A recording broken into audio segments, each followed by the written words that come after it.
All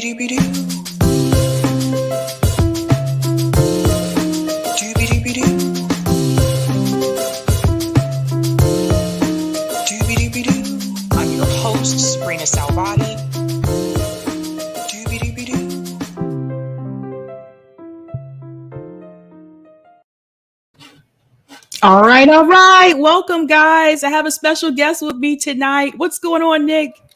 What's up, Sabby? It's always fun doing the show. So when you hit me up, it was no brainer. I want to say shout out to everybody on Rockfin, Twitter, and YouTube. Hello to everyone in the chat. Welcome to Sabby Sabs podcast. I'm your host, Sabrina Salvati. Sabby Sabs podcast is a part of the new, what is it, Nick?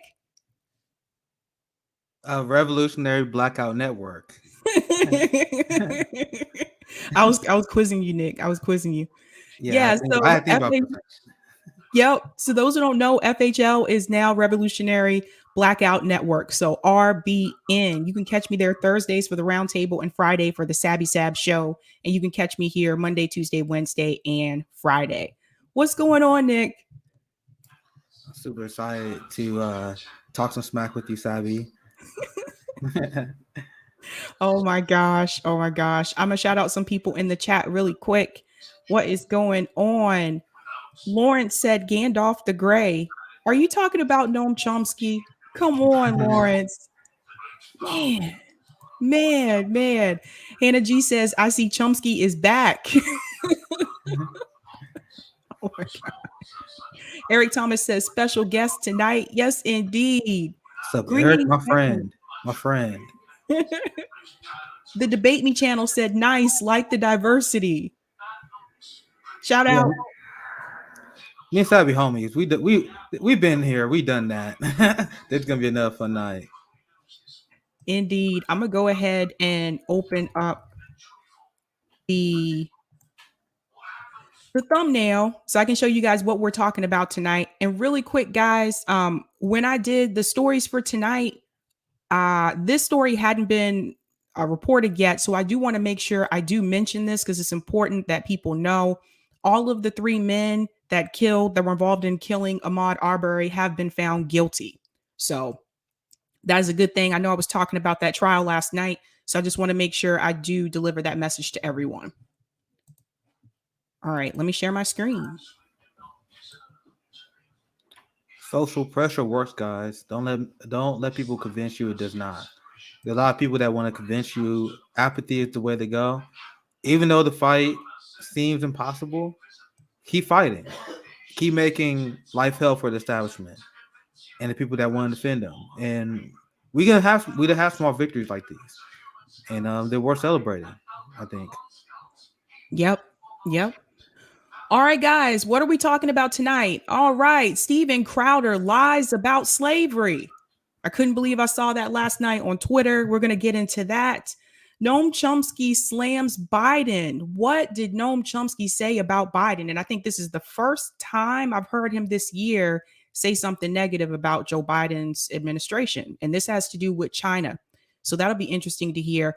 And last but not least, social media depression. There's a new report that came out about that. So let's go ahead and get started with Crowder lies about slavery. I can't keep a straight face. I'm sorry, because this is just ridiculous. I'm going to play this video and I want you to pay close attention to what he says about slavery in this country and across the world. So I'm going to play the video, Nick, and I'm going to pause in between so we can chime in. But if this doesn't tick you off, I don't know what else will. Real quick, Alexandria on Rockfin says, where on Rockfin can I catch the new FHL? It is the Revolutionary Blackout Network. I'll have to check with CJ and see if it's set up yet on Rockfin, but if not, it should be at some point this week. But let me go ahead and share my screen. For those who don't know, Steven Crowder is a host, a commentator of Louder with Crowder. I'm not sure if you're familiar with him. I heard about him a while back. I think some of his takes are just ridiculous. So give me just a second here. Okay, so I shared this last night and I said Crowder is lying to people about slavery. For the love of God, please listen to Black indie commentators. And the tweet itself actually was shared by Good Politic Guy, who's also known as Mac.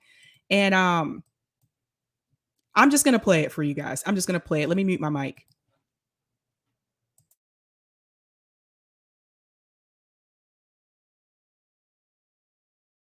I think that this idea that your race is supreme is incredibly rare, but I think that actual racism, meaning that you have not even necessarily that you view them as inferior, but a predetermined negative worldview of someone because of their race, can happen in any group of people. And I do think actually we're probably at a point where it happens more. You probably have more Black people right now because of what they're being fed by the media, who have a preconceived, incorrect, negative idea of what white people are than white people maybe have.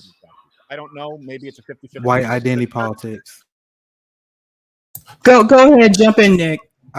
You guys see what this man just said? This is, and Sabby, you can. I want to get your thoughts on this. That's a right wing critical race theory, isn't it? The same people who complain about critical race theory, guys, think about what critical race theory is. I explained before on Revolutionary Blackout Network. Critical race theory is essentially thinking critically about race. And I disagree with everything that he says there. But if you are a right winger, this is a right wing critique of race relations, right? So this is critical race theory. And it's horrible. And it's his perspective. And this is why I tell Republicans all the time. They always say, why do you guys always use the race card? We get that a lot, don't we, Sabby? Especially at Black Revolutionary Blackout. They say, oh, why you always use the race card? And I'm like, of course I would use the race card. It makes sense that I would use that advocating for my community. What I'm confused about is you guys pretending that you guys don't. Like, this guy has a giant channel. Like, he's what was it, like 2-3 million subscribers? This is what he's talking about. I'm gonna let the clip finish because I still got some more thoughts. But I want the clip to finish. But guys, this is what the conversation that he's having. Oh my God. You guys know that Black people can be racist to white people, and that's actually racism too. Like, who is he arguing? Sabby, who is he arguing against? Because as far as I'm concerned, no one makes the argument that Black people can't be racist to white people. The argument that is made is what significance is that hate or that racism in the lieu of systematic and power structures that are racist, for example, right? So anyway, I want the clip to continue. Debate Me channel said 7 million subs. And this isn't even the worst part of the conversation. Wait till you hear what he says next. 7 million subs in this. It's just like Ben Shapiro. All these big people with big, giant right wingers, they don't talk about anything of substance. But go ahead, Sabby. Here we go. Certainly is something. All groups can be racist, and the left just argues like, yeah, but only one can be systemically oppressive. Do you guys know? Maybe you guys can bring this up. The number. Do you guys know how many slaves there were in the North African sort of like Mediterranean slave trade? I don't. Do you know how many? I don't even have it. It was a million. There's a million slaves, right? People who lived on the Mediterranean coast, they were at risk. You guys know about the history of North Africa, the Moors. People, and by the way, they were kidnapping white people. Yeah. Just to be clear, this is not something. Slavery is not something that has been racially based. No. I'm sorry. I got to chime in right here. The type of slavery that he's referring to that happened in Africa and in that region, that is not the same type of slavery that happened in the United States. So when people throw you these talking points, and I hear this a lot from people on the right, well, slavery happens all over the world. Well, white people were slaves too. That type of slavery is not the same as what happened in the United States. The slavery that took place in the United States is the only time that slavery was solely based on race. And he gets that wrong too, because he goes into that point as well, and he gets that point wrong. So I just want to make that very clear. Yes, were there slaves in Africa? Absolutely. But they were not the same as slaves in the United States. The type of slavery that took place in Africa was more closer to an indentured servitude. Now, that's not right either. But You have to understand the difference. And so when people throw these talking points out, and it really pisses me off that this message went out to, what was it, 2 million, 7 million, millions of They said subscribers? 7 million. I see comments saying he has 7 million subscribers. And just once again, he got this wrong. And we try our best to get everything right, especially me and my short career as a citizen journalist. But these people can they have a giant platform and they can get things massively wrong. Now, pay attention to the information war that is going on. They are blatantly getting history wrong on purpose, misleading people about things when they say stuff like civil rights. Oh, it wasn't an issue about slaves, right? It's the same thing as this, where they trying to rewrite history. Well, they're doing that while at the same time banning teaching accurate history in schools, banning teaching critical race theory in school. They in a lot of southern states, a lot of Republican-controlled states, they are banning teaching about accurate Jim Crow and Black Codes U.S. history. And then their reasoning was they don't want to bring discontent and divisiveness into schools. They don't want like the white kids to feel guilty. That's literally what they said is the reason. They said it will create a toxic culture. No, that's ridiculous. And they hire people like Steven Crowder. They prop him up because his job is to be the propagandist to help change the history. And that's how stuff happens. That's how populations get brainwashed. And now you got people later on who not even gonna understand that there was Black codes in the Jim Crow. They're not gonna even know that. They just say, oh, well, they were just complaining. The same thing they say now, right, Sabby? Exactly. And I think what's important to note, and Echo J points it out here, people conflate racism with bigotry. We can all be bigots, but without the power structures to oppress another group. Blacks actually cannot be racist. And that comes from the point of when you look at the actual definition of racism, there's a power component to that. And so you have to look at who is in power, who controls these structures. So that is really important for people to know. And I think that this is one of those things when we talk about like critical race theory that people have to understand. The danger with removing this type of information from history, from schools, from classrooms. This is why I tell parents you have to educate your kids yourself to teach them the truth. Because taking that information away, what's going to happen is poor Black children who may not become successful in life, may not end up going to college, whatever. The pathway is different for everybody. If this information is hidden from them, it is easier for them to point the finger at themselves and blame themselves. I didn't get these things in life because I wasn't good enough. I didn't try hard enough. And it is important for them to understand the structures and the organization and the systemic issues that cause these things to happen. And if you take that out of the school system, this is going to be very problematic because people have to know, Black kids need to know, white kids need to know, Asian kids need to know, all children need to know about the systemic racism that we have in this country. And that is the reason most of the time why it is harder for kids of color to get ahead. So him preaching this type of rhetoric, it is really disturbing to me that this message went out to so many people, like millions of people, because someone somewhere is going to watch this and they're going to say, well, Crowder on Louder with Crowder said that slavery happened everywhere and there's no such thing as systemic like racism or whatever. This message is coming from a white guy who did not have to go through these systemic structures, who was not someone who was on the bad side of it. He's on the side of power. So it is important for people to note that. That's exactly why I wanted to talk about this tonight. At first, I thought maybe, do I want to talk about Crowder? But it is important for me to correct that information because so many people, I'm sure, saw that and are like, well, see, he said slavery was everywhere. It was not the same type of slavery. And to take the racial component out of it, what happened in the United States is absolutely embarrassing. And you're on the wrong side of history. I'm going to finish the rest of the video. No. Ever. Now, it was codified into law because most slaves at a certain point in the United States were Black, but you can look at other countries where they decided, oh, okay, now we're going to try and ensure that we maintain control over these slaves.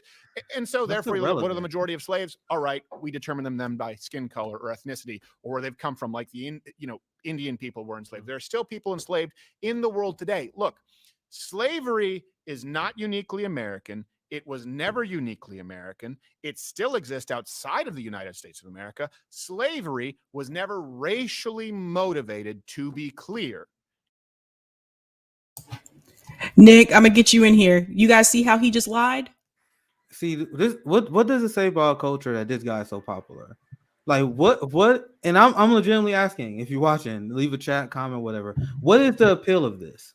Because this guy is essentially saying, "Oh, America, we had slavery here in America. Other countries have slavery. Don't be mean to America. Don't be mean to America." Like what, you see that, Sabby? You see how desperate he is to get people on Team America. Now I ask you guys, as a working class proletariat, especially as of someone, if you're a person of color, like what benefit does it have for you to be like rah rah America instead of demanding more for your community? Now, Steven Crowder having 7 million subscribers like he does, I can only imagine how wealthy he is. And most people know, I mean, we all know how much money these people make, like Ben Shapiro, Crowder, this guy, Candace Owens. They make insane amount of money. So I don't understand why people tune into these channels when there's zero class analysis. Why do you guys think he talking about slavery? Like, oh well, white people not bad. Slavery wasn't about race. Oh my God, America not that bad. He's doing that because he's trying to create this culture war narrative instead of focusing on the class issues, instead of focusing on the massive amount of corruption that is in our country. You see how deeply unserious this is, but this dominates the narrative on the conservative right. And their talking points are inherently easy to defeat. And when I see conservatives like this, when I see Ben Shapiro, when I see Candace Owens, I get really frustrated because we never get opportunity to fight them. In my opinion, these people should be easy to defeat. But if there's a giant neoliberal, blue Annan, neocon Democratic Party that stands in our way of us even defeating people like this guy. Like I can't even get to Steven Crowder because K-Hive is in the way. You know what I mean? I can't get to Ben Shapiro because Biden bros are in the way. So like, these people are easy to defeat. We just don't get the chance. Do it. Yep. No, that's 100% true. Ashura is asking, can racism be generational? I've seen it before. Thanks so much for the super chat, Ashura. The reason why that sorry, Sabby, go ahead. It definitely can be passed down generations. I mean, I met kids when I was in high school that they didn't like black people, and the only reason was because their parents told them not to. That's something my dad told me a long time ago. Like he used to tell me and my brother, like the concept of racism ending doesn't even make sense. Because when you got racist parents, what do you think the racist parents are gonna teach their kids? You think the racist parents are gonna say, oh, get along with the black kid? No, he's gonna teach them the values. And then you have some that pull away, right? Naturally. But at the same time, the same way you have people pulling away, you have people that join them. So the question is how much net gain or how much net loss is between that small margins. But for the most part, people that are racist are teaching their kids to be racist. And then you have racist, and then you can have non-racist parents and then become racist. So where's the negative? Where's the negative racism coming from? So it never makes sense. But Steven Crowder would love us to believe that because he wants everyone to go rah rah America. Because if everyone go rah rah America, that helps uphold the status quo, which is beneficial to him because he's wealthy. Guys, politics makes sense when you analyze it in a class way. So topics like these are amazing to talk about for Steven Crowder because he's rich. This conversation is not going to touch his wealth. If Steven Crowder did an analysis on the wealth income inequality in this country, if he did an analysis of the police state and how it siphons wealth from the working class, that does not benefit him. It benefits him to get his crowd and his supporters upset at someone, distracted, so they don't see the corruption of the Republican Party that props them up. Right, Sabby? 100%. Bill said racism is taught. It is propaganda fed to poor white people to give them someone to hate besides the actual enemy, the system. Well said, Bill. I'm going to finish this video. It happened in large numbers to the tune of millions, black people enslaving white people as well. And it's wrong across the board. The United States is singularly unique in, however, recognizing and ending slavery because it was incompatible with the Constitution and the Bill of Rights. It's not actually true. It's not factually true. But people love this stuff. Why do you think people like watching this guy? If he is lying to you, let's analyze the psychology of this, right?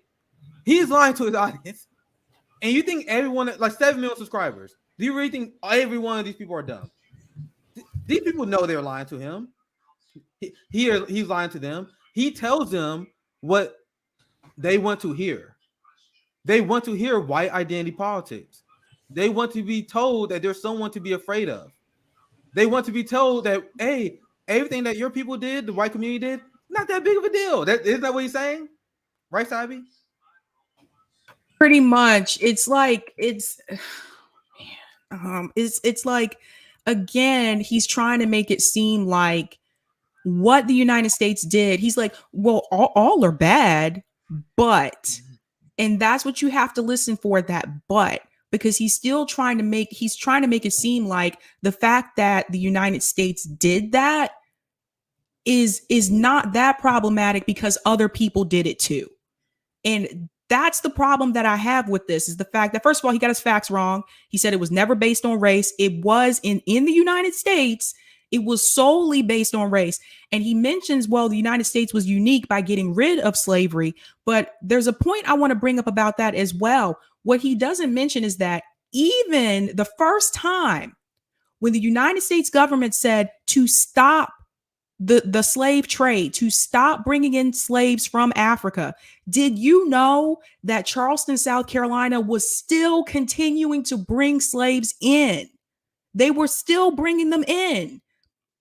So when people make these statements and they don't take that next step and go further into it and explain to you, well, but this happened. Slaves in this country weren't even considered a full person.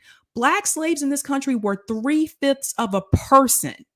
That's how they were counted. So what you have to understand is that because slavery in the United States was solely based on race, that made way for Jim Crow. Jim Crow made way for school to prison pipeline and the criminal justice system. And this is why we have a lot of these structures that we have in the United States. Think about what it may have been like for Black people in this country if we never had slavery. So Black people in the beginning, like, really never had a chance. And then when slavery ended, Black slaves were promised 40 acres and a mule. That never happened. So we didn't have generational wealth to pass down. There was no land to pass down for most Black people that were free slaves. So Black people were starting from the very bottom, which is something that we still have a problem with in this country today. Shout out to Ashira. Only thing I want to add, not only did we not get the pack and mule, we were sanctioned as a community. If you guys want to look at it that way, do you guys know how much wealth that was stolen from us? Black Wall Street being destroyed, for example, how much wealth is stolen from us from raids? Like the KKK and a lot of white militias used to raid and steal a lot of wealth of a lot of these people that used to lynch. And in law enforcement, they used to team up with them. Is this one of the things that people talk about? They don't bring this up. And we got to be very clear about talking about the horrific details of these events. Because it's not only talking about these events happen, talking about the horrific detail. Because another thing conservatives do that is pretty slick, they'll say, oh, well, we had slavery, but slavery wasn't even that bad. Like they actually treat the slaves well. Why do you guys think they're doing this? Once again, they downplaying the effects of slavery because that makes it easier to justify the state violence and slavery that's still going on today. What I mean by that? Now, once again, this is something else that I would bring up if I spoke to Crowder, which is why he would never have that conversation because he's deeply unserious. Because I'll simply ask him. Because look at his tone, Sabby. His tone, he was like, well, slavery is bad, right? I'm like, okay, if you think slavery is so bad, why do you defend capitalism? And I simply asked him, I'm asking all you guys, I'm asking Crowder, I'm asking everybody, right? Name one time that capitalism has existed without slavery. Don't worry, I'll wait. So why is Crowder even talking about, he's bringing up slavery like it doesn't exist and not sponsored by the United States? Like there was literally slave labor that was used by ICE detention migrants, right? Prison slave labor. This phone that we all benefit from is the result of child labor in the Congo. So he is not, once again, I cannot emphasize enough that he is not even factually right on the basis of his claim that somehow that slavery is over. It's not. It's not. It's just hit that like button, guys. I love tearing it up with Sabby. it's it's just absolutely a mess. Pat said, "Does desegregation work to get rid of racism?"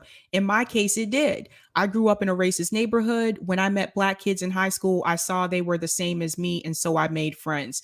Yeah, that's a good question. I think you have to be introduced to people who don't look like you and may not have the same culture as you, because it is easy to continue to think like, listen, if you live in, and there are towns like this in Massachusetts, if you live in a town that is an all white town, you never knew any black people, you never went to school with any black people, didn't work with any black people.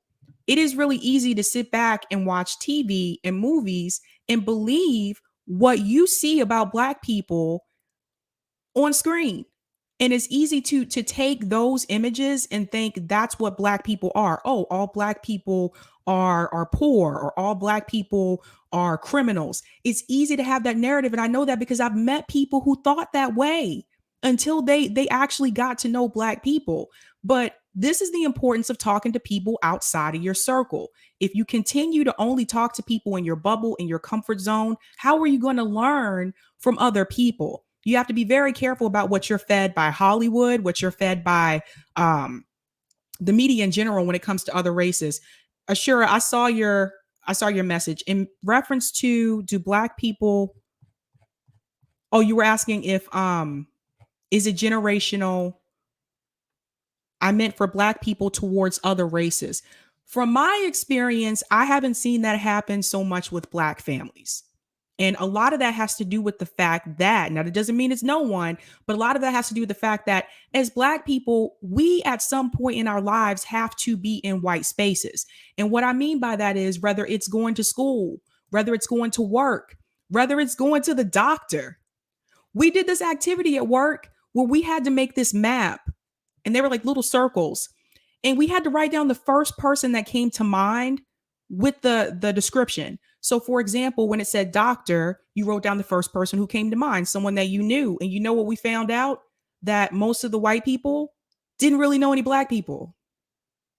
That's what we found out. All the black employees did. You know why? Because we have to go to those spaces at some point in our life. Most likely, if we go, we have to go to the doctor. We have to go to the dentist. We have to go to a job where we may be one of the only black people. But if you're a white person, and let's say you live in an all white town, do you really have to go to black spaces? No. Well said. And whenever I hear about people who been deconverted, and I had conversations with some people who say, a lot of people, they just want to immediately cancel people because they have racist take and racist behavior, which is a understandable reaction, right? But I talked to people before who they admit they used to have racial prejudices, but like against black people, for example, and they even told me that the reason why they used to have negative feelings about Black America because they'll watch TV and they'll see nothing but gang banging, thugging, just the absolute worst of Hollywood depiction of black culture, right? And then they tell me, and once again, these things are open. You can always hear about confessions of former racists. Like Google it, confession. Like these things are out there. I went through a rabbit hole before, and they say, yo, once I actually start hanging around black people or Latino people or Jews or whatever their bias was, they said I actually like, oh shit, they're actually normal people. And that sounds crazy to us, especially if you're extremely anti-racist like we are. It sounds crazy to us that they didn't even reach that conclusion, right? But we gotta understand people are kind of wired differently. People are raised differently, culturally different. But once that is broken, they can start make progress. Now that's not gonna happen to everybody. Like so, you shouldn't waste your time going after the too far gone. That's gonna be a percent of the population. But at the same time, you can't shut off the people that honestly they're just kind of dumb. They're kind of dumb. They're kind of ignorant. And if they just learn, or they get more life experience, or they lose their fear, whatever fear they was taught to make them fear people who look different from them, you can make progress. So yeah, I think that's the original point. Desegregation helps with that. So Yeah, shout out to Cordell for the super chat. Obama in Libya. Yep, that's another good example. That's another good example. Thanks so much, Cordell. Yeah, I think that The Debate Me channel. Slavery was still legal in Mississippi less than 10 years ago. It's still legal in all states as punishment. Also, low-wage jobs are modern slavery to me. Thanks so much for the super chat, the Debate Me channel. And also, there's also a lot of philosophical debates about what constitutes as slavery, right? Now, once again, don't judge people for their lifestyle, right? But imagine there's someone who getting their wage garnished for whatever reason. Maybe they're behind on child support or whatever, right? Now, if they get their wage garnished for that or for student loans, once again, just use your imagination, right? If your wage getting garnished, you barely able to feed yourself, maybe once a day, you struggling with shelter, you maybe had to sleep at a family member house or whatever. Like, use your imagination, right? This is no different than the conditions of slavery. Because think about slavery. You got slavery, someone do a ton of work for you, and then you feed them, and then you house them. They go sleep, they go to work, they do the same thing. So what's the difference? The only difference is you got a wage. That's the only difference. So it's wage slavery. So once again, that's a philosophical debate I wanted to have with capitalists. Once again, I'm asking, what's the difference? Because if they had to feed the slaves, they had to survive, they had to have somewhere to sleep. They haven't had kids, so they had to have enough resources to raise a family. Mm-hmm. Now there are people in this country that is barely doing that. They don't got enough money to explore, travel. They don't have enough time or money to better themselves. They don't have enough time off for mental health. So once again, the philosophical debate is what's the difference between this wage slavery and this brutal labor exploitation version of slavery, right? That's once again, I'm just asking. Like that's a very interesting debate in my opinion, right? You can argue that the violence is not there, right? But if you are forced to quit your job or you're fired from a job and you start starving, how is that not violence? Once again, this is philosophical. This kind of conversation you don't see a lot that happens in the political discourse. I'm not even saying I have the answers, but these are questions that need to be asked, right? Yeah. I mean, some of the things that people may not think about is that even when we talk about the Black family unit, and when people make comments and say, well, you got all these Black kids growing up without their dads in these single mom households, that actually goes all the way back to slavery. Because you had Black women who were slaves, and the slave masters would take the baby away from the mother. They would take the baby and sell it off to another slave master. Sometimes they would take the husband, they would split up the families. So like that goes all the way back to slavery. Then when it got to a point in this country where the Black family unit, I feel like this is coming from my parents, was telling me when they were growing up how the Black family unit was strong at that point during like the 60s. And we've seen a lot of this through like history as well. But then there was another systemic issue that came in that split up the Black family, and that was the drug war. And that was a chance for them again to take the Black father out of the home and give him to the prison system. That was on purpose. What was it, a couple years ago? A couple years ago, they came back and said that the whole point was to target Black people and hippies. The war on drugs. They openly admit it, and people still propagandize. I saw a good comment. I'm sorry, I don't remember exactly who left it, but the comment was the pursuit of happiness is the promise. Now that's a good comment, and I can expand on that. Once again, if you're forced in a position of wage slavery, like many people in this country are, don't you have an argument that your social contract was failed because your country promised you the pursuit of happiness, but you're working 2 jobs, you have no time to see your family, friend, travel, to take care of your mental health, your relationships fall apart because you work so much, and despite you working that much, you still don't got money for nothing. Once again, I'm telling you guys my life. I'm telling you guys what people I know, and the conversations I had as someone who worked in customer service. I was in sales. I used to sell cars, and someone who sold cars, kind of in people's business.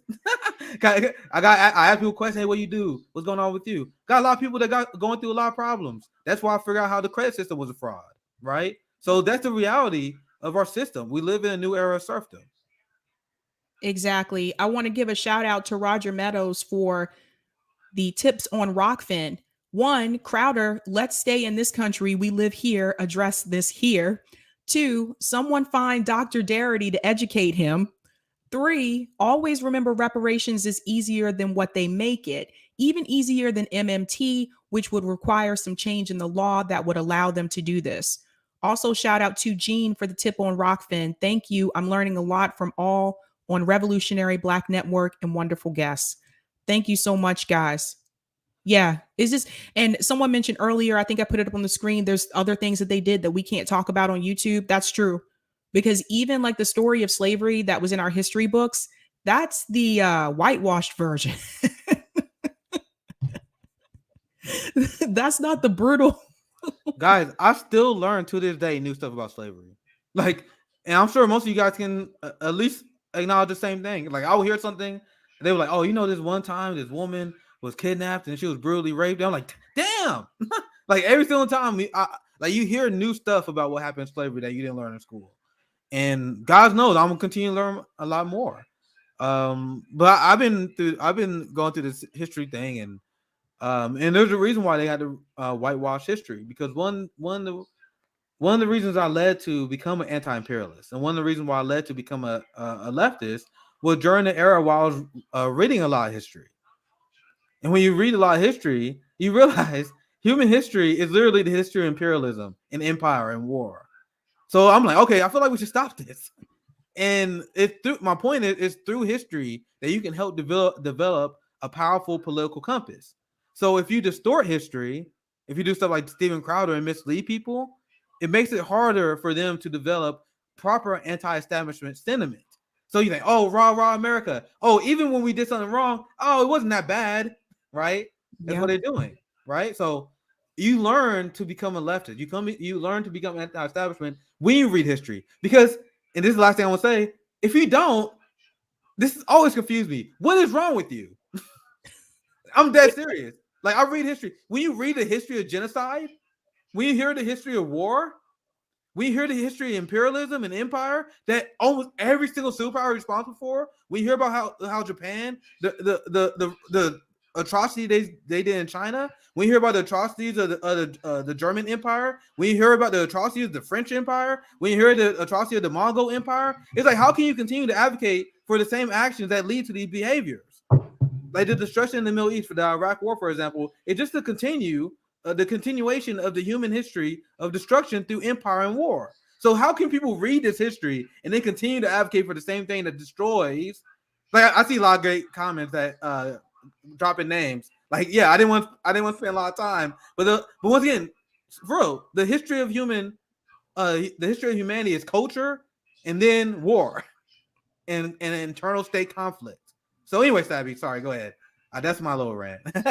Oh, no problems. I want to give a shout out to Roger Meadows for the tip on Rockfin. Thanks so much. Article 1, Section 8, Clause 5 gives Congress the coinage power to mint the coin, regulate the value of weights and measures in a foreign coin, and fix the standards of weight and measures. In other words, Congress can simply mint a platinum coin and assign any value to it, then appropriate it towards the intended target. So Steve Grumbine talked a little bit about this when he came on to talk about MMT. So let's start asking Congress candidates, will you exercise the coinage power for reparations for ADOS? That's a good point. Thanks so much, Roger Meadows, for that tip. Thank you. I'm going to do this super chat and I'm going to move on to the Chomsky story. The Debate Me channel, thanks so much for the tip. Slavery, not about race, was about cheap labor. Race was just justification. Low wage jobs today expanded the goal of slavery, so it's bigger than ever. Thanks so much for the super chat. All right, I'm gonna go into our second story, you guys. I mean, oh, Nick, we could have did a whole episode on this subject just alone. Yeah, yeah. This should be a good one. It's always good when Chomsky gets something right. So I'll let you present the story. Yeah. So Chomsky's back. Back again. This time he does not have good things to say about Joe Biden. So this is in reference to China, and is China really a threat? I'm gonna go ahead and mute my mic, and I'll play the vid. democracynow.org. We end today's show with the world-renowned dissident and linguist Noam Chomsky. Nermeen Sheikh and I had a chance to speak with Noam on Monday and asked him about his assessment of President Biden's foreign policy. Well, the trajectory is not optimistic. Biden has pretty much picked up Trump's foreign policy. He's eliminated some of the more gratuitously savage elements, like in the case of Palestine, for example. Trump was not satisfied with just giving everything away to Israeli right-wing power, do what you want, and offering nothing to the Palestinians, just kicking them in the face.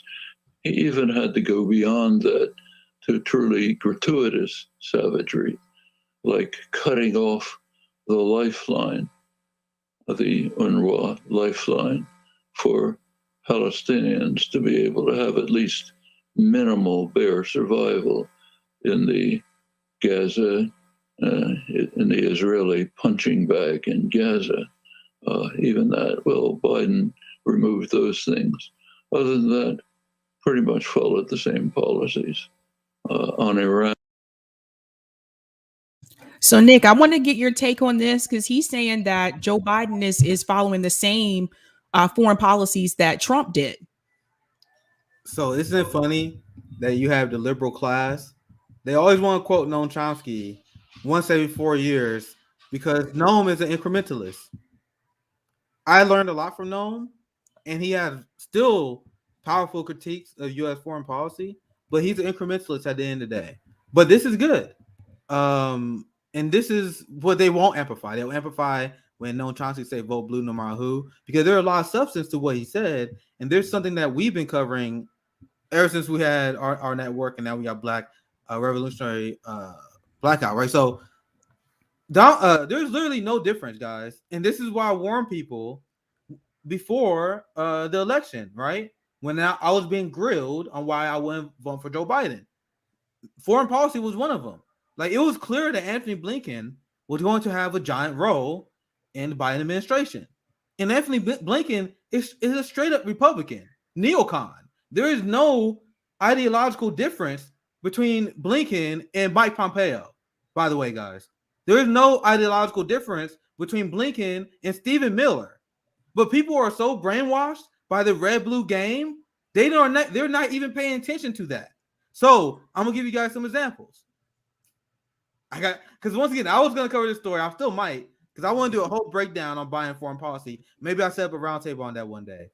So do you guys remember, and I still remember Bernie Sanders always brought this up. He always brought this up. TYT always brought this up. We got to vote for Joe Biden because he's got to get us back into the Iran deal. How is that going? So you guys understand, it's not like Iran don't want to get into the deal. They have tried to comply, but Joe Biden is using the same exact strategy of Trump. Maximum pressure campaign on Iran, where they keep the sanctions on them and they still refuse to get into the deal until they're compliant beforehand. That's the same strategy of Trump. The same thing. So, once again, that's that. Also, you have the massive election interferences. We just had it in Nicaragua. We have Venezuela. Joe Biden is now punishing those two countries for having the audacity of electing a socialist leader, right? So that's the same thing Donald Trump does. You have massive U.S. sanctions, like I think Chomsky brought up here. But do you guys understand, if you get cancer in Yemen and Iran, that's pretty much a death sentence because the U.S., we're sanctioning medicine. And people are dying a lot of times with basic illnesses that can be treated. Yep. So when people say lesser two evils, how do you not calculate anything I just say? And once again, I'm trying to keep it short. So I'll keep it there. But there's so many examples of foreign policy that Joe Biden kept of Donald Trump. Also, he increasing the military budgets. He keeping the same protocols on drone strikes and the report of drone strikes. So there's not a difference between the U.S. empire when you shift presidents. And this is what I was telling people when I say, why will you vote and give more power to the leader of the imperial core, Joe Biden? That doesn't make sense as a leftist. And if you disagree with me, it's not a big deal. But people that attack me for that makes no sense. You vote for a war criminal. You vote for a guy who had Anthony Blinken as his foreign policy advisor. When you have Anthony Blinken as a foreign policy advisor, that means he's going to be Secretary of State. One last thing I'll say, Sabrina, I'll pass it right to you. I'm sorry, because there's so much thing to cover on this. So I know I went a little long here. But just to let you guys know who Anthony Blinken is, Joe Biden led the campaign with the Democrat Party to get us into the war in Iraq, in the Middle East, despite his lies. He lied about that all the time. But he played a chief role. Anthony Blinken was his advisor at the time. And they set up sham hearings. They will have hearings, and it was spearheaded by Blinken and Biden in the Senate. And the goal of this committee was to make the argument for or against invasion. But what Biden and Blinken did, they literally had no anti-war voices on there. You think they had Chris Hedges testified on Congress about why we shouldn't go to war in Iraq? No, they had literally the entire congressional staff, the hearing, filled with neocons, military advisors who want to go to war, defense contractors who got financial incentives to go to war. Then after the hearing, Biden and Blinken like, well, after overwhelming evidence and talking to experts, we conclude that we should go to war in Iraq. These are the people that the Democratic Party is trying to tell you is the lesser two evils. Sorry, Sabby, but I'm glad that Chomsky is willing to at least lay this out. But I don't understand how the lesser two evil argument makes sense to these people. It just doesn't make sense to me. I gotcha. Thanks so much for the super chat, Ashura. No, I'm only back when some kind of medication, Luke Joe. Oh, man. All right, let's continue on because he goes on to say more. And he made some verbal moves towards overcoming the crime of U.S. withdrawal from the joint agreement, but he's insisting on perpetuating Trump's position that it's the responsibility of Iran, the victim, to move towards harsher agreement because the United States pulled out of an agreement that was working perfectly well. The worst case is the increasing provocative actions towards China. That's very dangerous. By now, there's constant talk about what's called the China threat. You even read it in sober, reasonable, usually reasonable journals about the terrible China threat. Well, and we have to move expeditiously to contain and limit the China threat. Now, what exactly is the China threat? Actually, that question is rarely raised here. It is discussed in Australia, the country that's right in the claws of the dragon. So recently, the distinguished statesman, former Prime Minister Paul Keating, did have an essay in the Australian press about the China threat. He finally concluded, realistically, that the China threat is China's existence. The U.S. will not tolerate the existence of a state that cannot be intimidated the way Europe can be, that does not follow U.S. orders the way Europe does, but pursues its own course. That's the threat. When we talk about the threat of China, we're talking about alleged threats at China's borders. China does plenty of wrong things, terrible things. You can make many criticisms, but are they a threat? Is the U.S. support for Israel's terrorist war against 2 million people in Gaza, where children are being poisoned because 1 million children are facing poisoning because there's no drinkable water? Is that a threat to China? It's a horrible crime, but it's not a threat to China. I'm going to go ahead and stop it right there because there's just so much to be said. Because the question that I have is, does the United States have the authority to tell China how to run their own country? And this is a problem that I have with the United States government. I feel like we have our hands in so many other issues that other countries have, and I feel like because China is financially doing really well. I mean, let's be real. I told you guys this before. China has their own Google, they have their own Amazon. They don't really need us. And the fact that I guess the United States government sees that as a threat, that's really sad. Because what are they saying? That the US always has to be the one on top, always has to be the one predominantly in power? Why can't another country pass us? They're spreading this message across like mainstream media saying that like China's a threat. We have to watch out for China. Why? Because they're doing better than us? Nick, what's your take on this? Yeah, that's classic Western chauvinism. And that mentality that the United States must be on top, that's part of the reason why I say we are the most propagandized country in the world.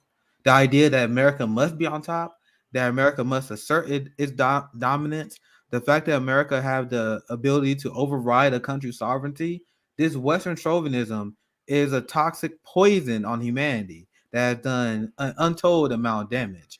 Now let's dive into this, because why is the United States so interested in demonizing and attacking China and creating this new Cold War that would be a devastating impact to millions and millions of workers, right? It's because China is destroying the U.S. dominance on international markets. Now, you hear a lot of people say stuff like, oh, well, China is an imperialist country, right? You hear this all the time. And the people who say China is an imperialist country, you are bastardizing what imperialism actually means. Now, these same people, you got to put this in context. One military base compared to 800 plus for America. And also, I read along to this, and now a lot of people talk about, oh, well, the Belt Road Initiative. Oh, that's just another version of imperialism. Bro, China have forgiven countless debt in Africa. Like just straight up. Like they have one of the largest debt forgiveness programs in human history. And this is the devastating part about the of why they must delegitimize China, because once again, this is destroying U.S. dominance. And now it's also the people who criticize China in their business ventures. Also, is a hint of racism there, because this is something that the United States also can't deal with, because Africa as a whole has rejected the United States in favor of China. So what these countries are saying is, yo, China may not be perfect, but what they're doing is great, is good for our country based on what we see in our history of imperialism. So their history of imperialism is relying on Europe. And when they rely on Europe and they rely on the United States, they was bankrupt. So what a lot of countries are doing, they say, yo, we rather prop up China, even if the deal is not 100% perfect, because we want to make sure we destroy the U.S. empire and the European domination. So the United States have to delegitimize China so they can start getting back in business with Africa, so they can start continuing to spread the influence of neoliberal capitalism. There's so many different global perspectives why we get this propaganda. I like that super chat from Azura. I'm sorry, but out of all the Bruce Lee movies, that one, not Enter the Dragon, not like I'm sorry, but thanks for the super chat, Ashura. I gotta give a shout out real quick, Nick. Black Agenda reports in the house. He said, Chomsky, I'm against a Cold War, but China bad. Yeah. Big shout out to Black Agenda report. Mark Kimberly and they do a good job covering and debunking U.S. talking points against China. And this is and if you guys wonder why they bring that up, there are a lot of leftists who they claim they're like anti-imperialists, but they repeat and promote the talking points coming from the CIA, right?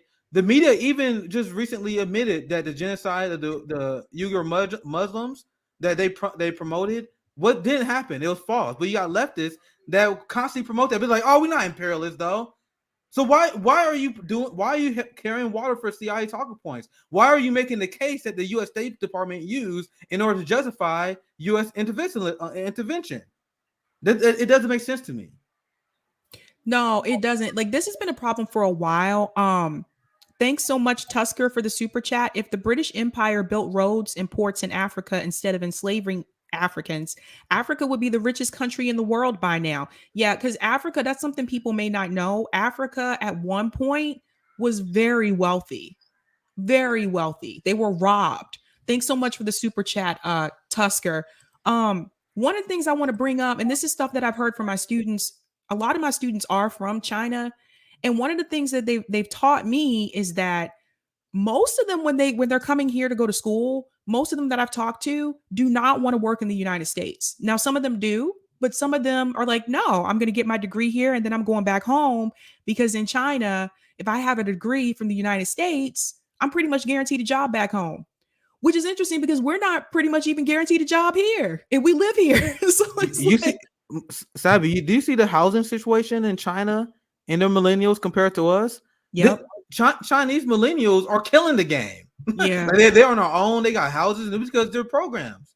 And once again, this is a shameless plug, but I learned a lot more about this because I was weak on. I'll be admit, I was weak on China maybe until this year, and I'm still learning a lot more. Just to be 100% transparent with you guys, because I do International Ethics Coalition with Dr. Kareem Batesh and Peter Beatty. They're professors at the University of Hong Kong, and they are literally in China. And they're like, guys, one of the reasons why we got to talk to you guys, you're Americans, because we got to set the record straight.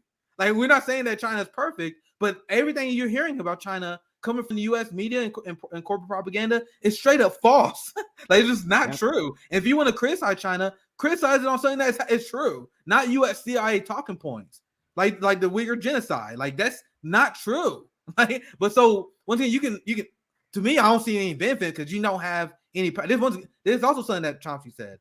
Like, what's the point of you criticizing and going after other countries that you have no power over? Why not focus on your country and what you have power for? Because if you spend all your time criticizing other countries, that's you making the argument that there's something that needs to be done. Your country needs to do to solve it. That's the implication. That's why they want you to do that. They want you to go criticize Russia and China all the time, because when you do that, you're making the CIA argument on why we must get involved. So once again, you can make no criticism, but you need to focus on our empire. That's what we do, right? Shout out to Black Agenda Report. And I think this is Danny Haifong, the left lens. Yeah, this is Danny, I think. Yes, this has been a trend for over 10 years because there are no good jobs in the US. See, there you go. This is why it's important to listen to other people. Shout out to Case Study QB. I see we are everybody in the chat tonight, Nick. What's up, Case Study QB? Whoop, whoop. We got your Case and Danny Haifong back on Revolutionary Blackout Network. I know, absolutely. But this is why it's important to listen to other narratives about what's going on in China instead of like they are like fear-mongering Americans right now about China. I see it all the time on CNN, MSNBC, Fox News. Like, they're trying to scare everybody about China. And I'm like, why?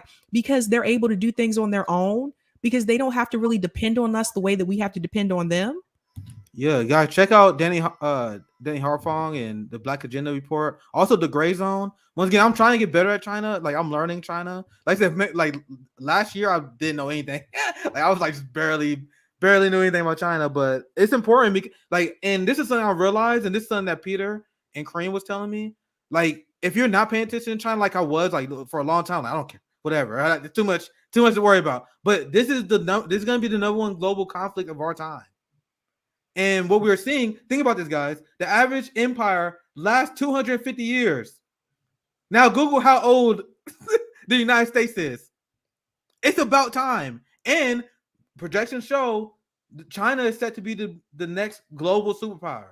This is a giant change. And this is why I started paying. Because once again, I told you guys, I was weak on this issue. I wasn't paying attention to it. But then once someone framed it to me, like this new Cold War that's coming up, it's going to be insane. It's going to be the consequences of this in the new technological era, in the new military industrial era. Who knows what that's going to be? But I saw a comment there. I see someone say, good.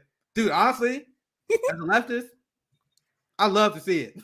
Like, the U.S. empire is an amazing evil, and we need other countries to not only dethrone it, but put some more stuff out there. So, my shameless plug, check out International Ethics Coalition. I learned a lot from Peter and Kareem. So I saw too. She's one of my favorite accounts on Twitter, and she's even better on YouTube. sometimes, and I think Sabby can probably say the same thing without saying names. Like, sometimes we know people from Twitter, and we're like, oh, I want to bring this person on. I'm like, but Saul's even better in person. Despite her banging tweets. Anyway, I'm just rambling at this point. Yeah, no, she's awesome. Yeah, I told you guys, I think it was last week, I talked about it on this show, that China's net worth has now surpassed the United States. So they're doing something right. I mean, instead of like attacking China, maybe we should look at what we could do in America to improve our own country. I mean, for years we've watched people like Joe Biden and the Obama administration sit up there and outsource all these jobs instead of creating more here. What is even made in America anymore? So I'm sorry, but they sent people's Can I jobs share this? overseas. Go ahead, Nick. I just want to share this because this is what I was talking about earlier, guys. Once again, there's a lot of stories you can read. I was looking at some different articles, just trying to back up what I was saying earlier, but it just kind of covers like China. Once again, you can argue they could do it more. Like as a leftist, I think you can always argue that, right? But as it stands, like the debt forgiveness program that China has done for Africa and South America, it's probably one of the biggest in human history, right? China to forgive interest-free loans to Africa that are coming due. Once again, this is one of many. This is one of the ones I wanted to show you guys just to highlight what I was talking about. So whenever you see people bring up, and once again, this is something I kind of fell for it, guys, and so I had to debunk myself. Like I had to learn about this because you hear about the Belt and Road Initiative, and you got neoliberal that say, "Oh well, this is just Chinese version of imperialism." I said earlier, the people that say that, you are bastardizing what imperialism means. Like straight, like, it's not even close to what the U.S. has done. Is China get involved in elections in Venezuela, Nicaragua, like the United States is doing? Are they committing a genocide in Israel, Palestine, like we're doing? Are they literally financing a genocide in Yemen, like we did? Did they turn Libya to a slave state? So once again, even if you're one of the people that is to my right and you don't like China for whatever reason, you cannot have American exceptionalism and Western chauvinism on your mind when you make that criticism. I just want that to be clear. Hit that like button, guys. All right, I got to go into the last story because I'm supposed to go on Misty's show at 8:20. I might be a little bit late. I'm never on time for anything. Yeah, that's okay. Yeah. I'm never on time for anything, Nick. I swear. Okay. Yeah, I don't think we're doing roundtable because I'm spending time with family tomorrow. So I know someone asked me that too. I was like, I don't think so. Yeah, we gotta talk about that. I don't think I'm doing it though. If not, it'd probably be later. I got a lot to do tomorrow. So, this is actually a pretty quick story anyway. So this is about social media, you guys, and I want to get your opinion on this. So a new study came out: social media tied to higher risk of depression. So here we go. I actually have a different take than a lot of people on this, but go ahead, Sabby. All righty. The latest in a spate of studies investigating links between use of social media and depression suggests the two go hand in hand. The relationship between social media and mental health has been the subject of a lot of debate. And this is from Dr. Roy Perlis. They go on to say, of course, he would have to be in Boston. How did I know? Mass General Hospital in Boston. On one hand, social media is a good way for people to stay connected to a larger community and get information about things that interest them. On the other, even before widespread misinformation on these platforms was recognized, there was a sense that young people might be negatively affected. The new study follows a year-long look at social media use and onset of depression among nearly 5,400 adults. None reported even mild depression at the start, but in multiple surveys over 12 months, depression status had worsened in some respondents. The study found the risk rose with the use of 3 hugely popular social media sites: Snapchat, Facebook, and TikTok. I'm actually surprised Twitter was not one of them. I'm just saying, but one possible explanation for our results is that people who are at risk for depression, even if they're not currently depressed, are more likely to use social media. Another is that social media actually contributes to that increased risk. I'm going to put the link to the article in the chat because I could go on, but I definitely want to go ahead and get into the discussion. Nick, I want to get your take on that. So once again, I think I'm gonna have a slightly different take than some people think. Once again, I'm always want to talk this out with you guys, but I don't buy it. And once again, I think this also comes with lefty critique. And I think it takes some time for me to explain myself when I say I don't buy it. Yes, see, someone else did too. I promise you guys, I didn't read that comment first. So I call BS too, right? I call BS, and I'm gonna try my best to explain it. So let's think about it. When you're on social media, right? What is it that you're doing on social media? Well, at least the ones that is mentioned there, you're just seeing people live life, right? You seeing your cousin who bought a boat, right? You seeing your friend who got that girl that you were chasing after, but you lost, right? Now, these things may not affect you if things are going well, right? If things are going well, like if you're killing the game, if you got a hot girl too, whatever. But look at the situation in our country right now, with millennials not able to have the same opportunity that their parents did. Like, we're not able to buy the houses, we're not able to have the kids. But statistically, there may be a few of us that do. Like, you guys know the number, like that, like, you know, the exceptional millennials, the ones who are the exception. Like, we see those people on Facebook, and capitalism train people to be like, damn, this dude is killing it, and I'm a failure. So my question is, and I want to get your thoughts, Sabrina, too. I still got thoughts. I don't want to monologue too long. The question is it social media or is it our society? Is our society toxic? Because once again, they said, and based on the study, let me know if I get something wrong, Sabby. But based on the study, it was like, yo, when people are depressed, they get on social media more. That's because, like, if you're killing the game and things going great for you, it's not likely you're going to use social media, right? Like, if you're busy, like, let's say you got that great job, you got your great girlfriend, you're traveling, you're doing amazing stuff. Are you really on social media? But the people who are on Facebook and they're on Twitter, right? These are the people who are life is down for them. And once again, I could be speaking from experience. I could be, guys. So when things are down for you, you're more likely to use social media. You're more likely to read movies. So if you write an article of people who are more likely to stay at home, watch movies, are more likely to be depressed. Well, is it the chicken or the egg? That's my question with this. Sabby, what's your thoughts? So once again, this is my initial reaction to that. So Sabby, what are you thinking? Yeah, I mean, that's a good point that I didn't really think about, but it's true. Cause I know, like, for me, when I was really, really busy, and this is like way before COVID, I just want to let everybody know about that. But I was busy. I was at that point in my life where a lot of my friends were getting married. So there was a wedding here, there was a wedding there, and traveling and stuff like that. I wasn't on social media that much, to be honest with you. A lot of times I'd take pictures, and then when I got back home, then I would post the pictures like on Facebook and stuff. So I wasn't on there as much. But Nick has a point. Like, maybe the problem is that, let's be real, right now, the country's not doing well. It hasn't been doing well for almost 2 years, because you guys realize, like, the pandemic started, that was like almost 2 years ago. So the country's not doing well. So it's going to be harder for people to feel, I guess, to feel happy, especially if you lost your job. If you were one of those people that got laid off and you still can't find work and you had to, like, depend on the unemployment money.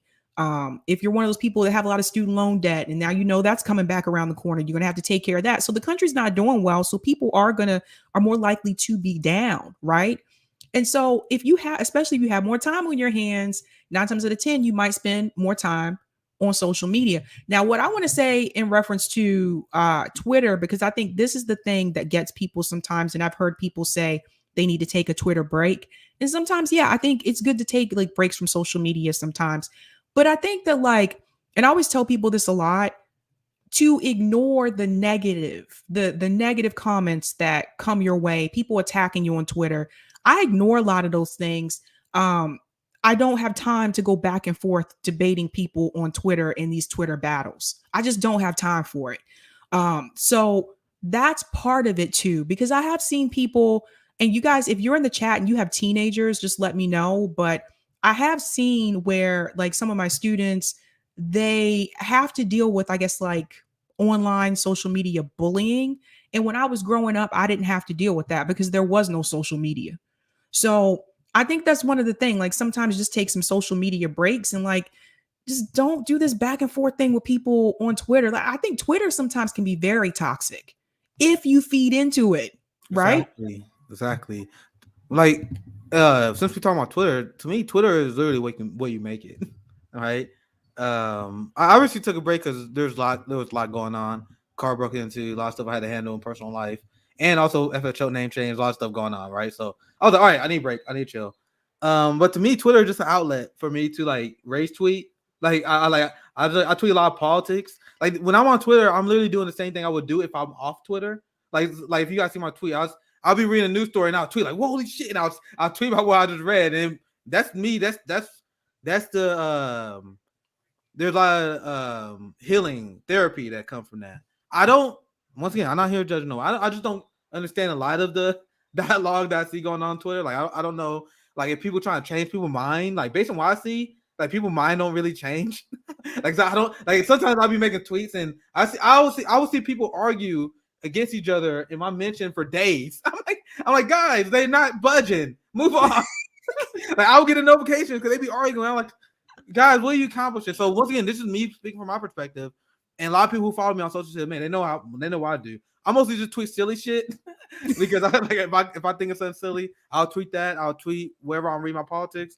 So that's why I find enjoyment. And to be frank, like, and once again, maybe this is sensitive. I don't really understand how Twitter stress people out so much. And this is coming from a guy that is attacked by a ton of people every day. I got like people who have DM groups that target me, and they still don't get to me. I'm like, you're just Twitter. Like I see people roast me sometimes. I laugh. I'm like, this shit is hilarious. So once again, that's just me, my perspective. Maybe it's insensitive, but I personally don't see how. I like. I don't know. Maybe not a good comment for me to make, but it's just what you make it. Like, why you even care what these people think? Like that's my mind. That's my mindset. But go ahead, Sabby. Yeah, so the left lens says the issue of depression and anxiety plus trauma with our younger people is a serious problem, exacerbated but not caused by media. Yes.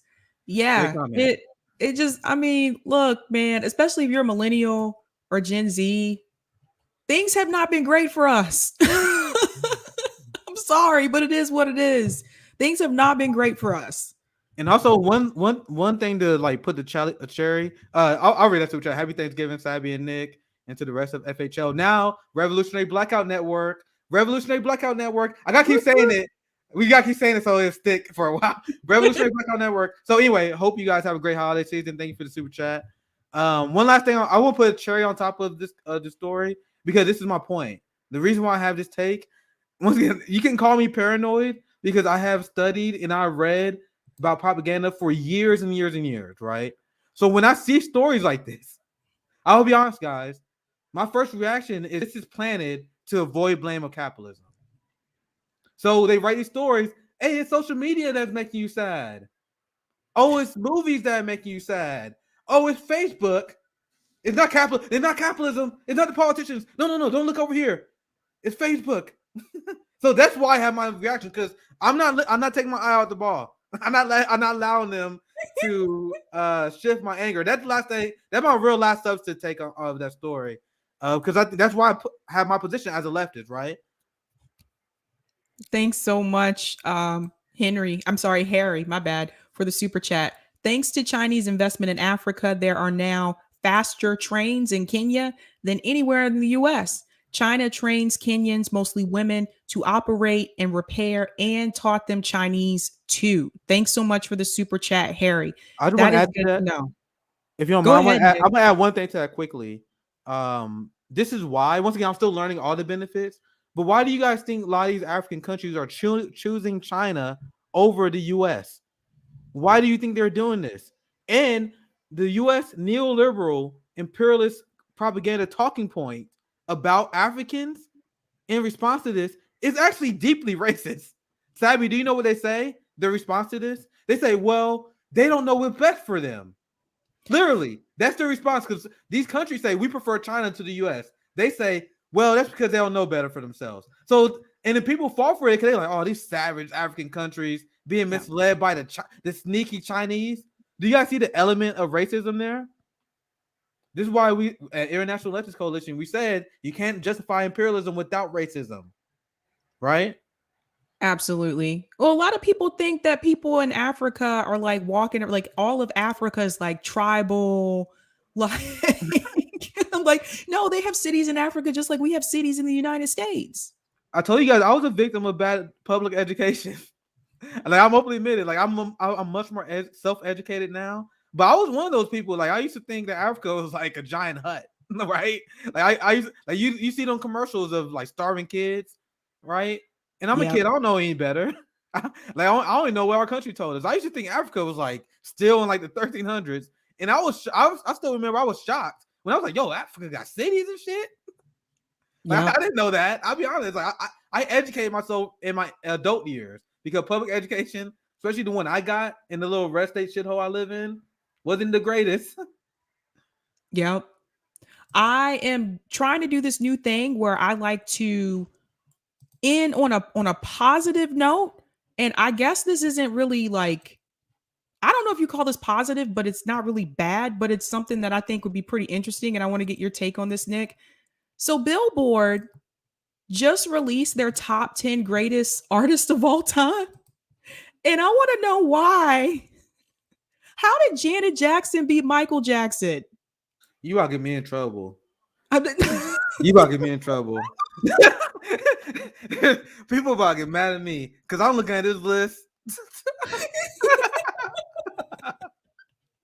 I'm looking at this list, man. I'm trying to think if it's worth it to piss a lot of people off.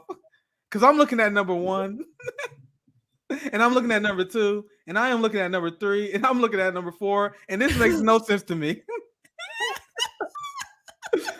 Number 4. Let's look at number 4. You mean the guy who just stole from black people? And he did a cheap impression of black rock and roll. That's the number 4 guy, Elvis Presley. Stevie Wonder, legit as fuck. That's the first. I get like I'm not in love with Mariah Carey, but I give her props. I think she's good at what she does. Right. Once again, I'm not her target audience. I'm not gonna shit on her though. But I'm looking at those top 4. And once again, people can get mad at me because I know the people love the Beatles. I know people love the Beatles. It's so sad you are getting me in trouble. But I don't get it. I don't get it. I tried, guys. I tried. I really did. I know how giant the Beatles are. So I'm like, all right, I'm gonna sit down and I'm gonna listen to the Beatles and see why the fuck they're so giant. And I'm like, what? What's it a cultural thing? Maybe a lot of people sampled the Beatles. A lot of people sampled their music. Like, I know I might be in the wrong here. I admit that. Like, I'm sorry, like my biggest frustration is where the hell is Prince? Oh, now we talking. Rihanna beat Prince. Oh, I didn't even see Rihanna on there. Are you serious? Did I miss something? Did I go in a coma for the last 10 years? Wait, hold up. Agreed. I'm a political nerd, right? But like, did I go in a coma for the last 10 years? Like, I remember when Rihanna first started. How'd she get on the top 10 of the greatest artists of all time? Like, did I miss something? For those who don't know, here's the list. Number 1, the Beatles. 2, Madonna. 3, Elton John. 4, Elvis, which actually should be a bunch of other people instead of Elvis because he took everybody else's music. Put Big Mama Thornton there in that spot. Mariah Carey, Stevie Wonder, Janet Jackson is number 7, Michael Jackson's number 8. That doesn't make any sense to me. Whitney Houston is number 9 and Rihanna is number 10. No Prince. What killing me is that this is not like a shitty fan list. Like you ever go on Twitter, you see people like, yo, this is my top 10 favorite rappers of all time. And I'm like, who cares a fuck? Right? But this is Billboard. Like, this is like the official. This is the official list. That is what's killing me right now. I don't understand how this happened. Jimi Hendrix. Yeah, I see a lot of good comments. Bob Marley. Oh my god! Thank you comments. Oh, I love Bob Marley. So once again, I wasn't really thinking of who should be here, but now that you mention it, holy shit, the audacity, the audacity. Holy Lots shit. of comments in the chat. People are like, "What the hell?" Like I said, I didn't know where to get started, so I just picked apart the top. But when you actually start thinking about who they did include, wow, it's even worse. It's even worse, right? See, that's what I'm talking about. Like Miguel said Mariah Carey buried in Michael Jackson. Once again, I didn't know that. That didn't cross my mind. Wasn't like Thriller like the best-selling album of all time for like years? So how did since we on this topic, you know what else? Like Adele killing the game right now. Am I going too far? Because I'm out of touch. Like, isn't Adele or whatever? Is she like the lead like the most? She sold the most albums of all time. Yeah, she's doing really well. I heard about that. I was like, what? Guys, I'm telling you, when it comes to pop culture, I'm really out of it. Well, I'm Cody like, said what? Eminem. Oh, Cody, they weren't going to put any rappers on this list. Oh, hell no. Hell no. Hell no. I don't even know. Madonna did a lot. Don't get me wrong. She's very talented, but I don't know if I would put her as number 2. Dude, I don't know what the fuck. They're trying to win people over with this list. I don't know what the hell this is. I don't know what this is. But I have to get going. But I do want to read Roger Meadows. I think you sent another chat on Rockfin. Let me make sure I do that. Because I don't want to miss that. And then I gotta head out over to Misty's. You guys make sure you go check out Misty's show, bitch. I'll be watching. It's a good show, you guys. That's Misty from Facts on the Ground. She also has her own show. So Yeah, we love Misty around here. definitely check that out. All right, Roger, let me see if I can catch what you said here. Okay, I saw the Article 1, Section 1. Okay. Thanks for the tip, Roger. Missouri allows citizens to go around state government to place initiatives on the ballot to pass state law and amend Missouri Congress. Massachusetts same, but you have to put it before Massachusetts government first to give them a chance to pass themselves. If not, then it will automatically go on the ballot. That's true. Don't your opportunity to get it done at home. Use it to charter public banks, both state and municipality.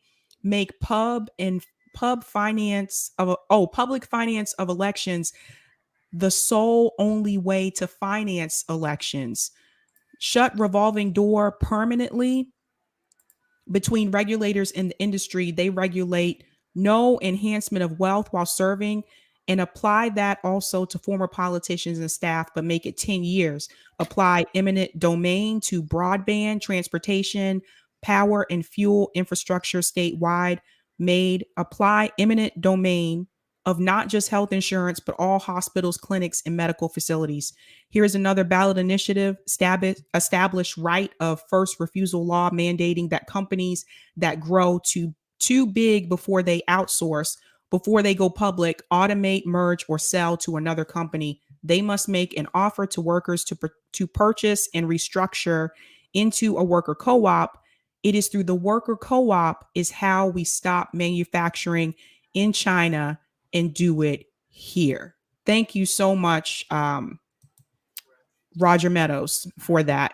Thanks so much, Red Precarian, for the super chat. I just listen to chill hip hop these days, aka lo-fi. Thanks so much for the super chat. Guys, I really got to get going because I'm actually late and I need to head over to Misty's show. Nick, thanks so much, man. It's always fun doing your show, Sabby. Peace Hope out. you guys Have a have good Thanksgiving. Yeah, have a good holidays, everyone. Take care. Bye. All right, guys, I'm heading out. So have a good Thanksgiving. Eat a lot of food for me. Have a good night. Keep up the fight.